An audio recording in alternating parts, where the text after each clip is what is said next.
반갑습니다. 어제 본문에 이어 이스라엘 유대인들은 왜 의에 이르지 못했는가라는 것을 오늘 본문에서 말씀합니다. 먼저 유대인들이 아닌 이방인들이 의에 이르게 된 내용을 말씀합니다. 원래 이방인들이 의를 따르지 아니했는데 그런데 이방인들이 의를 얻었다는 것이죠. 이방인들이 의롭게 된 것은 믿음에서 난 의입니다. 그런데 의의 법을 따라간 이스라엘은 율법에 이르지 못하였습니다. 이스라엘은 율법이 요구하는 기준에 이르지 못했습니다. 이스라엘은 율법을 지켜서 자신의 의를 내세우고자 했던 것으로 보입니다. 자기의 의를 내세우고 싶었는지 모릅니다. 유대인들뿐만 아니라 사람들은 하나님을 찾거나 하나님께 항복하기보다는 자기 자신의 의를 내세우고 싶고 자기 공로를 추구하는 것이죠. 현대인 번역으로 보겠습니다. 하나님을 찾지 않던 이방인들은 믿음으로 의롭다는 인정을 받았는데 율법을 지키려고 애쓰던 이스라엘은 그 인정을 받지 못하였습니다. 왜 그렇습니까? 그들은 믿음이 아닌 행위로 그것을 추구하다가 장애물에 걸려 넘어진 것입니다. 행위, 곧 자기 우월감을 갖게 하겠죠? 나는 지켰다는 것이죠. 누구보다 더 많이 지켰다는 자기 자랑으로 가게 될 것입니다. 이것은 성경에 보라 내가 걸려 넘어지게 하는 돌과 바위를 시온에 둔다. 그러나 그를 믿는 사람은 부끄러움을 당하지 않을 것이다 라고 쓰인 말씀과 같습니다. 믿음, 은혜가 아니니 자기 자랑으로 가니 스스로 걸려 넘어질 수밖에 없습니다. 결국 폭망하는 것입니다. 그러나 믿는 사람은 부끄러움을 당하지 않게 되는 것입니다. 사도는 자신의 동족이 구원받기를 기도한다고 로마 교회의 성도들에게 말합니다. 형제들아, 내 마음에 원하는 바와 하나님께 구하는 바는 사도는 마음에 원하는 것과 기도하는 것이 동일합니다.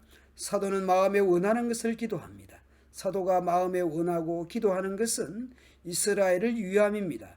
곧 그들로 구원을 받게 하려는 것입니다. 2절은 왜냐하면으로 시작합니다.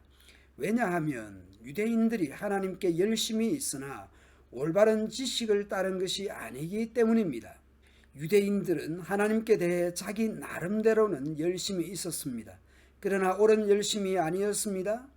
요한복음 2장에서 예수님께서 성전을 청결하게 하셨습니다.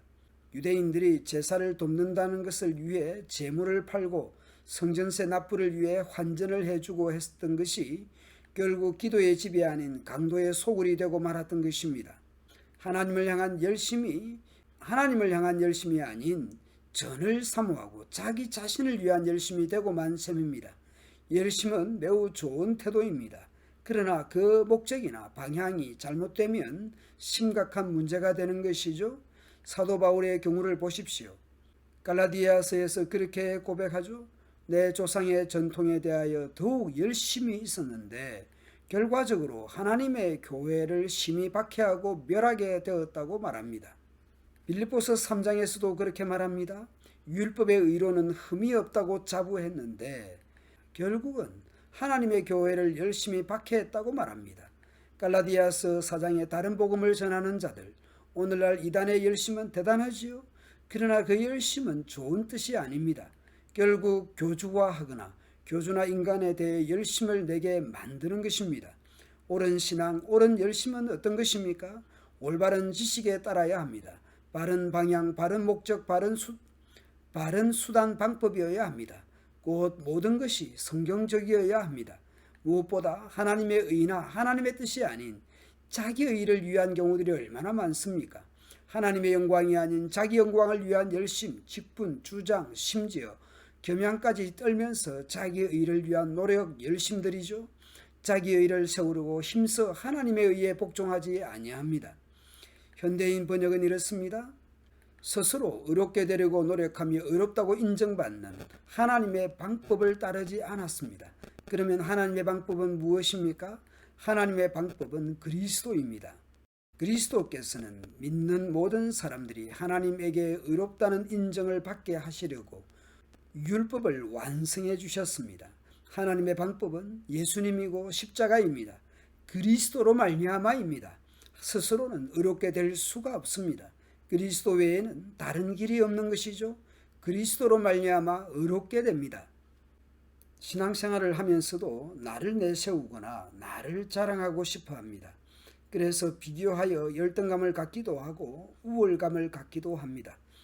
구제, 금식, 기도 등 경건한 모습들조차 나를 치장하는 데 갖다 쓰려 합니다. 자녀를 통해서라도 경제나 물건 같은 것을 가지고서라도 나를 돋보이게 하려고 합니다.